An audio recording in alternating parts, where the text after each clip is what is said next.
اولئک الذین انعم اللہ علیہم من النبیین والصدیقین والشهداء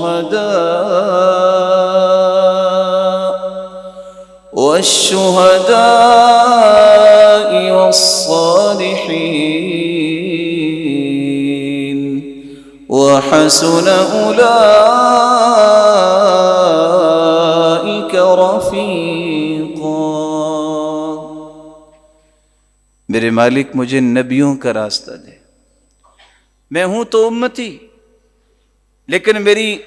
خواہش ایسی بنا کہ میری سوچ یہ ہو کہ میں نے قیامت کو انبیاء کی صف میں کھڑا ہونا ہے، صدیقین کا ساتھ لینا ہے۔ ہوں تو میں اس وقت بہت نکارا، لیکن تیری رحمت جب آئے گی تو جنہوں نے تیری راہ میں اپنی جان کا نذرانہ پیش کیا ہوگا، میں ان کا راستہ مانگ رہا ہوں، تو مجھے ان کا ساتھ نصیب فرما، جنہیں شہداء بھی کہتے ہیں، صالحین بھی کہتے ہیں۔ وحسن اولئک رفیقا، اور اس سے بڑھ کے ساتھ کیا ہوگا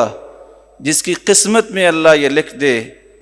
کہ وہ عام سا انسان ہوگا، نبیوں کی صف میں کھڑا ہوگا، وہ سیدنا ابو بکر صدیق جیسے جلیل القدر صحابی کے ساتھ کھڑا ہوگا، سید الشہداء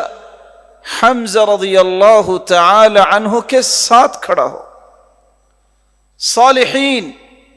کائنات میں روئے زمین میں سب سے صالح انسان، نیک انسان، وہ صحابہ کی جماعت ہے، 1,44,000 صحابہ جن کے ساتھ یہ کھڑا ہوگا۔ اللہ ذوالجلال یہ وعدہ جو اس نے اپنے پیغمبر کی زبان سے کیا ہے، ہمارے حق میں پورا فرما دے۔ یہ وہ راز ہے اصل میں۔